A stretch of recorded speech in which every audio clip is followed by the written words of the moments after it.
Hey guys, I've been tasked with making this Lego table for my niece and nephew. It's got a flip top table to where if you flip it over, one side has a 20 by 20 sheet for the Legos, the base parts, and then you can flip it over and then use it as a work surface for drawing or whatever they do. So since I don't know any of the dimensions of this, I basically start with finding something that I do know the size of, and you'll notice here that I have these 10 by 10 Lego sheets. So I know the top is going to be 20 by 20, which is this piece here that insets inside of this frame. So I can start with that. So I know that's going to be 20 by 20. These frames to me look to be about 2 inches wide. So I know the total size of this top is going to be 24 by 24. I'm not 100% sure on what size the base needs to be. I know the legs, I'm going to make them 1.5 inch squared. So the first thing I'm going to start with is making this top in the frame to determine what size I need to make the base. I wanted to take a second to talk about the thickness of the top with the Lego base plates on them. When the top is in this position, to use as a work surface, it's flush with the frames. And since the frames are 3/4 of an inch thick, this is just a scrap piece of lumber that I have. It's actually my push stick. You want the thickness of the base plate plus the thickness of the sub top to be flush with the frames, which are 3/4.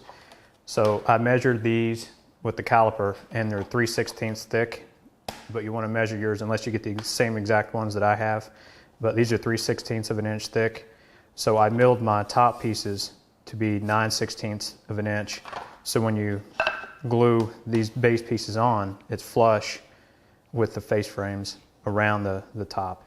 The glue is dried on the panel, but before I cut it to its final dimensions, I wanted to measure these base plates to make sure that they are 10 inches by 10 inches. And it turns out that they are actually 10 1/16 by 10 1/16. So when you cut this to your final size, be sure to measure your base plates so you don't cut the panel too small. So I'm going to need to cut this 20 1/8 by 20 1/8 at the table saw.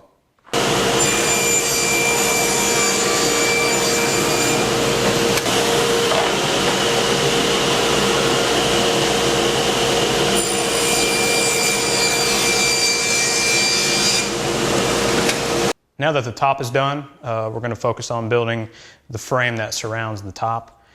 The rail pieces will have 1 inch tenons on each end, and the stiles will have 1 inch mortises that those tenons will go into.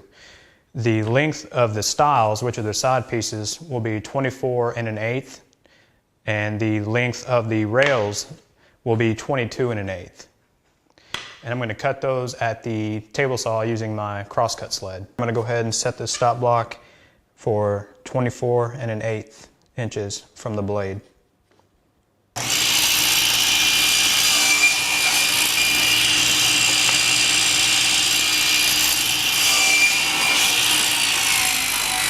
So now I'm going to reset this stop block up for 22 1/8 for the rail pieces.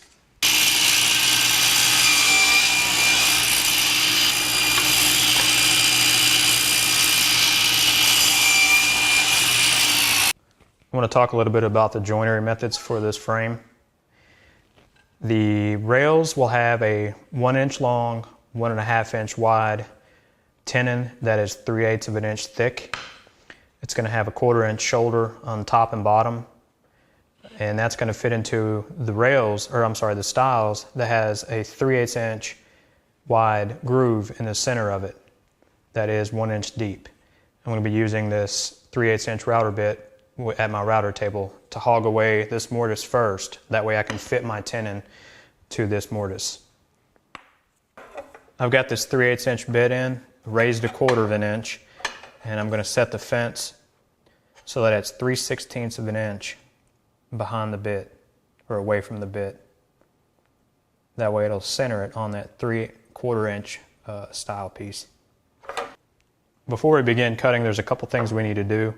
And one thing that I like to do with stopped cuts is I like to butt a piece of scrap up against the router bit and draw a line on my fence where the bit begins or where it starts and ends.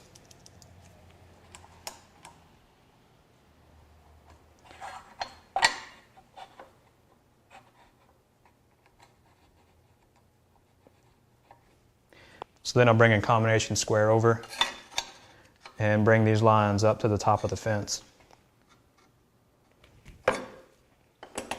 So now when I run in my piece, I can reference these lines on the fence. But before we can do that, I'm going to bring this reference line here around to the side and up to the top. That way I can line the line up on the board with the line on my fence that I just drew, drop it down, and then push it until this back line meets the stop line on the board.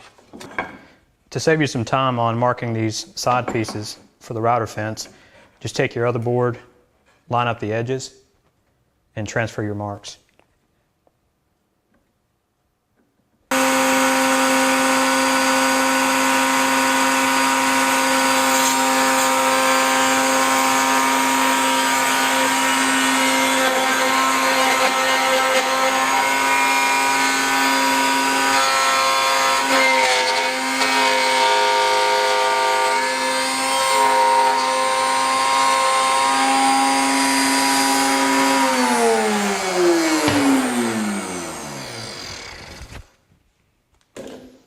And without moving this piece, I'm going to put a stop block right here.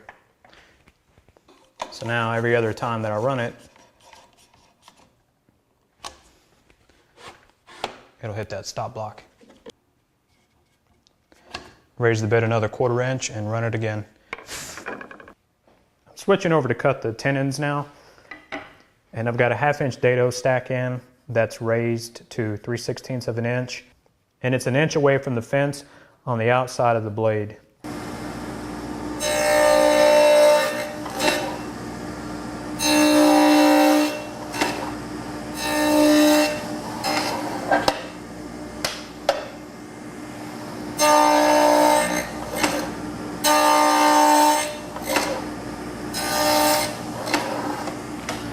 Let's do a test fit before we cut the other sides.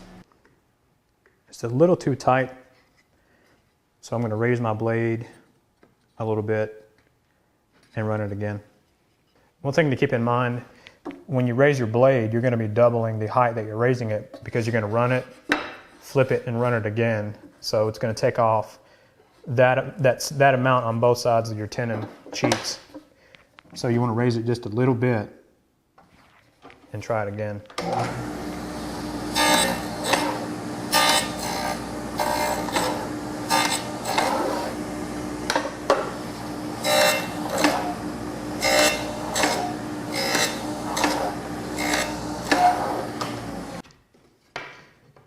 Now it's a pretty good fit. So I'm going to go ahead and cut the other sides. Since we used a router bit, it's going to leave a round corner or round edges on the mortises. So we can either square up these edges or we can put a round over on these tenons. I prefer to round the edges of the tenon using a rasp.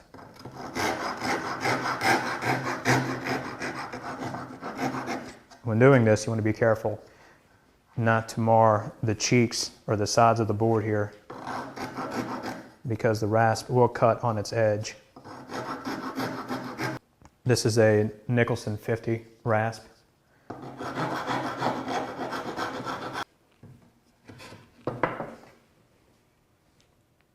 There you go. It's tight enough to where, I mean, it holds the frame, but when you pull it out, it's not too tight. So with some glue in there, that'll be a really good joint.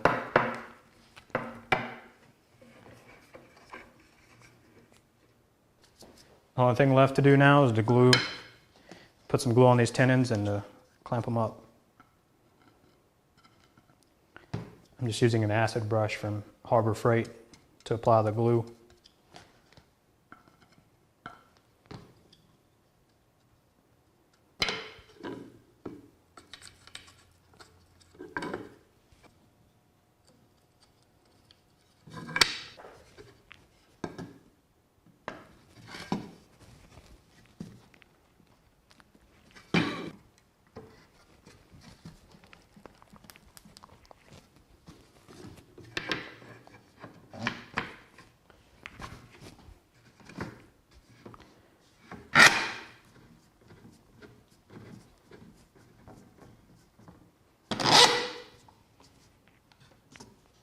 As the glue was drying, I realized I forgot something pretty important on this frame. According to the picture, there's an area on the rail cut out, notched out, so you can put your hand in there to grab the top to flip it over. So I forgot to do that. So now what I'm going to do is draw it out and use my jigsaw to cut this out instead of, you know, if I'd had the piece, I could have taken it to my bandsaw. So now I'm just going to use my jigsaw to cut it out and then use my spindle sander to smooth it. So I'm going to go ahead and mark for it. I'm going to draw a center line at 10 1/16.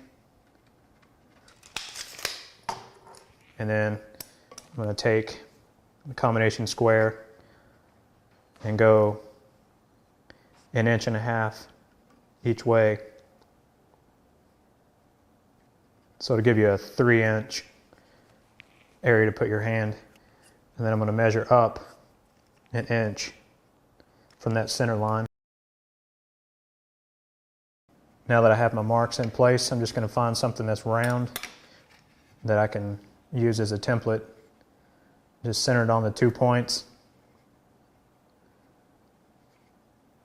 and come up to your line.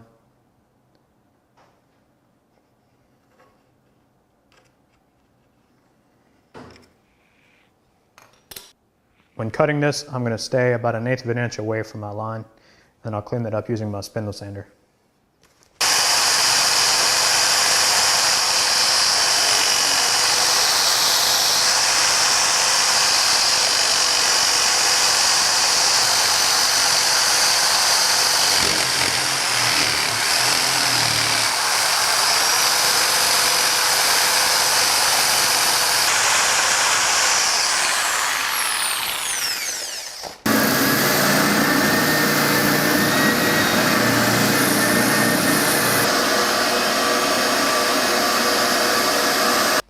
And this is what it looks like with the handle in there.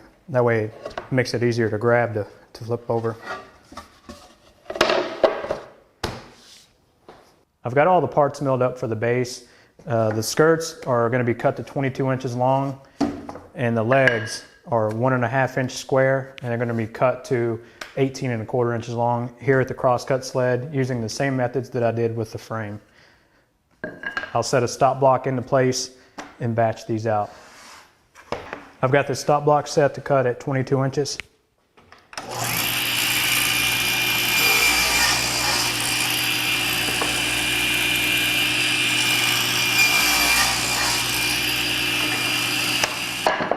Now to cut the legs, I'm going to reposition my stop block to be 18.25 inches.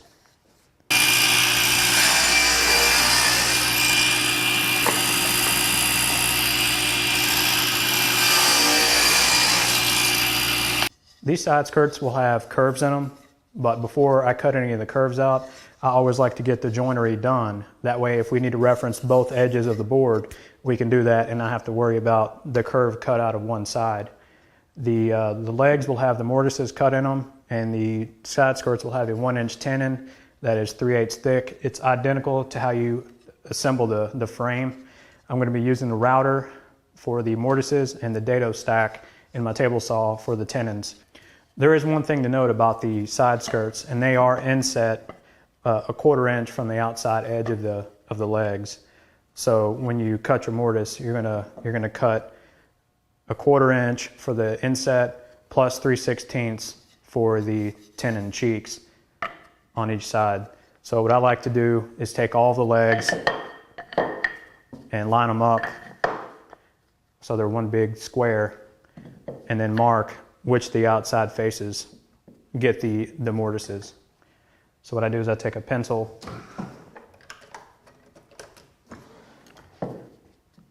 and mark which leg is the front left, front right, rear left, rear right, and then I put an arrow to the sides that get the mortises.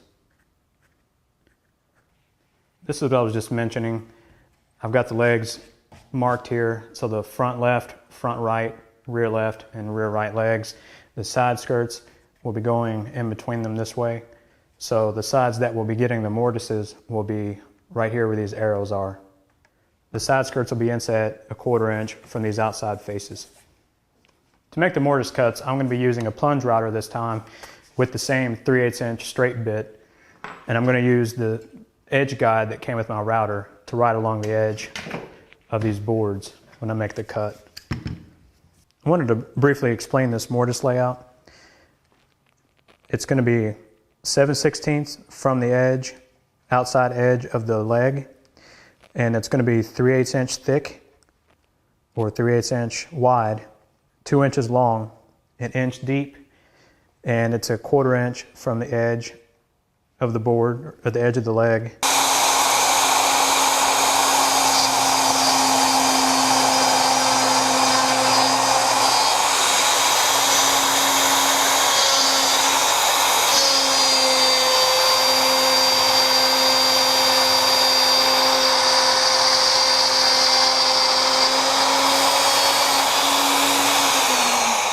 This is the results of the first pass. I didn't go beyond my marks. So now what I'll do is I'll plunge down another 1/4, make another pass, and keep going until I get to 1 inch deep.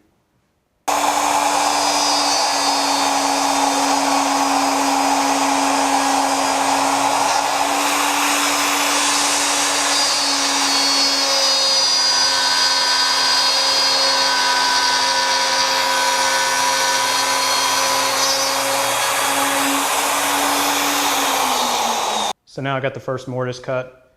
So all I got to do now is rotate this leg over and make the same cut. And the good thing is, since I've got my edge guide dialed in just perfectly, I won't need to move anything. I'll just butt this up against the other leg pieces and make the same cut on the rest of the legs. After you make that last cut, you're probably going to notice that these mortises overlap, as you can see in there. So what we're going to do with our side skirts is we're going to miter the ends of our tenons so that when they go in there, they'll meet at an angle and there'll be plenty of room for them in there. Now we can focus on cutting the tenons on our side skirts. They are 2 inches long, 1 inch wide, 3/8 inch thick, and they have a 1/4 inch shoulder at the top and the bottom. And we're going to cut these the same way that we did the face frame using the dado stack at the table saw.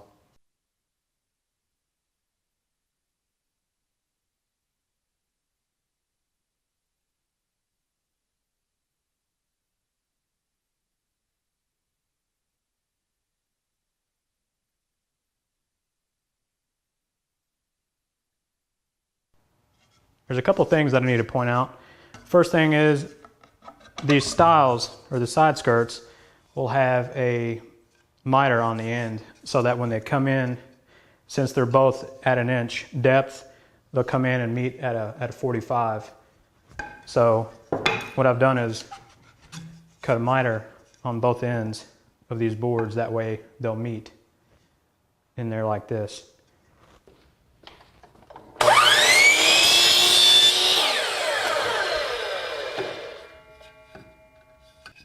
With the 45s cut, they'll slide right in and touch the bottom.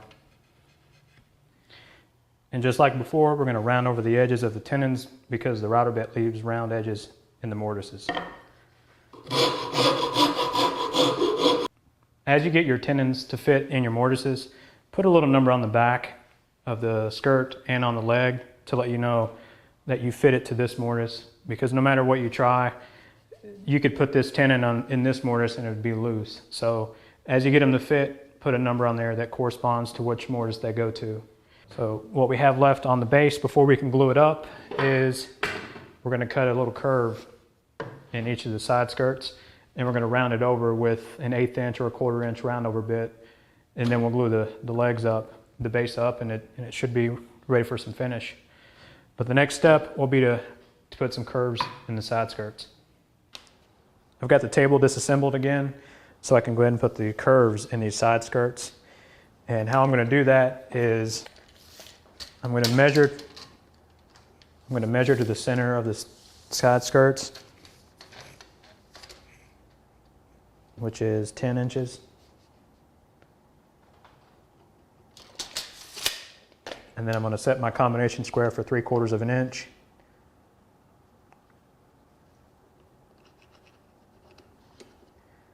And then bring my line up. And then I'm going to take a thin strip of wood that's consistent in thickness from end to end. This is about an 1/8 inch piece of cherry. And I've set a couple of clamps up to hold the board into place so I can draw this arch.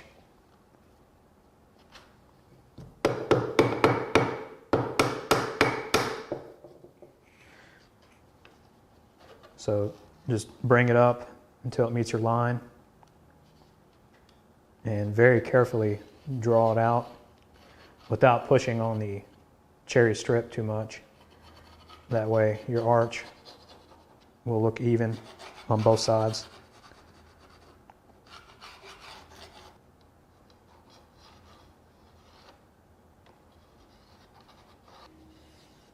So now I'll cut this out over at the bandsaw.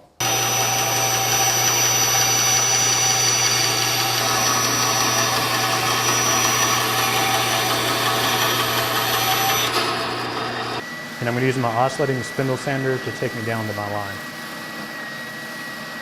After using the spindle sander, you'll notice that you have a lot of peaks and valleys in your curve now. So what I like to do is follow it up with my sanding block and some 80 grit sandpaper.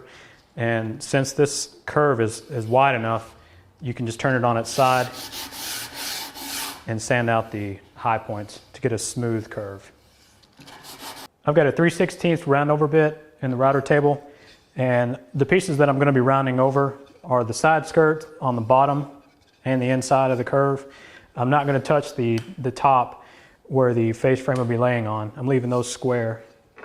And on the legs, I'm doing all 4 corners of the legs. And while we have the bit set up, I'll bring the face frame over here and round over the outside edges of the frame and not touch the inside of the frame. I'll probably break those edges with just some 120 grit with my hand with a sanding block.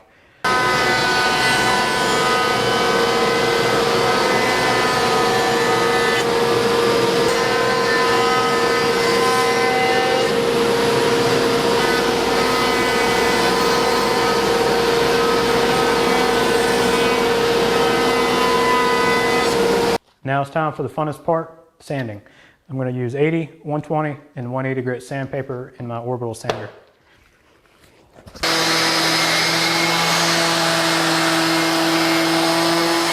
All right, the base has been glued up. I didn't film that because it's pretty self-explanatory. I just glued them up in sections. The rear 2 legs, I glued those to the side skirt. The front 2 legs, I glued the side skirt between those. So that way I had 2 pieces to worry about gluing up instead of all 4 skirts. So after those dried, I just glued in the left and right side skirts, giving me the complete base. I got the frame setting on top here. It's got about a 1/2 inch overlap all the way around. And I needed to figure out a way to attach this frame to the side skirts into the base. So what I did was came up with a couple of these little L-shaped brackets made out of some 3/4 inch cherry. The top is 1 inch wide and the bottom is 3/4. And I'm going to mount it underneath the lip here, so that way when the top is in the frame, it'll be sitting on top of this ledge. And I'm also going to use this to attach the frame to the base. So to do that, I'm going to drill a couple of screw holes going through the bottom that'll be attaching to the frame, and then I'm going to be screwing some holes that goes through this piece into the side skirts. So that will be the method that I use to attach the frame to the base. And I'm going to go ahead and pre-drill using a 1/16 inch bit or 3/32, just to make sure that this side skirt doesn't crack or anything.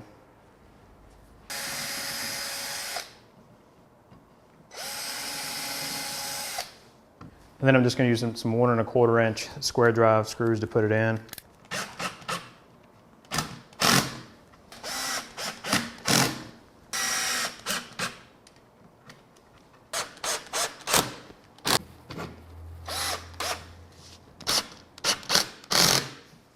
Well, mistake number 2 today. I'm not doing very good. The screw that I put in the bottom of the bracket that went into the frame cracked the frame here. So I'm going to have to fix that, and I'm probably not going to put a screw in back into this side. So let me show you how I'm going to fix this unfortunate mistake. I'm going to take an acid brush, put some glue on it, and try not to get it everywhere like I just did. And then push it down in this crack.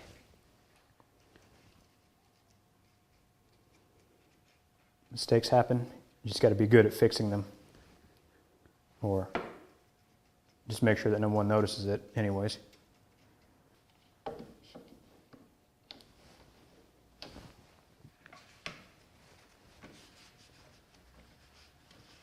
So after it's dried, I'll take the clamps off, sand it with 120 grit and 180 grit sandpaper to remove any glue that's left over. I've got all the blocks installed, so now I'm going to go ahead and put the finish on, the first coat. And I'm using an enduro-var water-based urethane from General Finishes. This is a semi-gloss.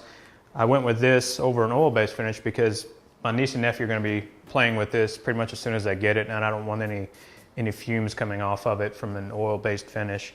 And I went with the enduro-var because I'm using cherry. I want that rich tone that an oil-based finish gives it. So the enduro-var adds some tone to a cherry, unlike a traditional water-based where it's just clear. So as you can see, it's pink in the little canister here, but as it dries, it'll level out and it's clear with a little amber tone. I'm not going to go into much detail on this because I'm going to make a dedicated video on how to apply this, but just know that time is not on your side, so you need to apply it and not continue to work it because you don't have a lot of open time with the water-based finish. With this being a waterborne finish, it's going to raise the grain of your piece because it swells the fibers of the wood. And there's two trains of thought on, do you pre-raise the grain or do you just put the first coat of finish on and then sand the grain and smooth it out? I myself like to put the first coat on and then sand the raised grain. I just feel that personally it's kind of a wasted effort to pre-raise the grain, sand it, and then put a first coat of finish on. This enduro-var does a really good job of leveling out, so don't be alarmed if you see some bubbles or orange peel as it's drying. Just let it completely dry and don't go back and touch it, and it'll level out. If not, you can always sand it between coats and get rid of any orange peel. It's been about 2 hours since I applied the first coat, and I'm sanding with 320 grit sandpaper. The surface after the first coat is extremely rough because it's raising the fibers of the grain. So you want to sand it with 320 grit to smooth the surface and apply the second coat. You can tell that the surface is ready when you sand it if it becomes really chalky and doesn't gum up on the paper.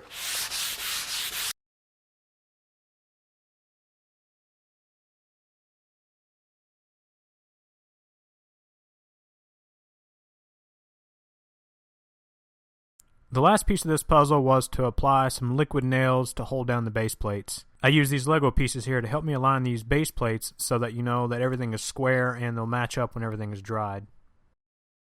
And to weigh the base plate down, I pretty much used anything that I had around me, including paint cans, mallets, and lumber. Well, here's the final piece. It came out really nice. The finish is really nice and gives it an amber tone. I'll definitely be using it again. I've got 4 coats on the top, 3 on the base.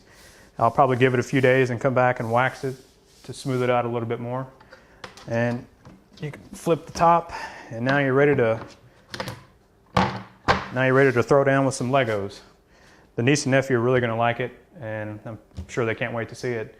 So if you enjoyed what you saw, hit the thumbs up button below, and if you want to get notified when I release more videos and more projects, please subscribe to the channel. Thank you.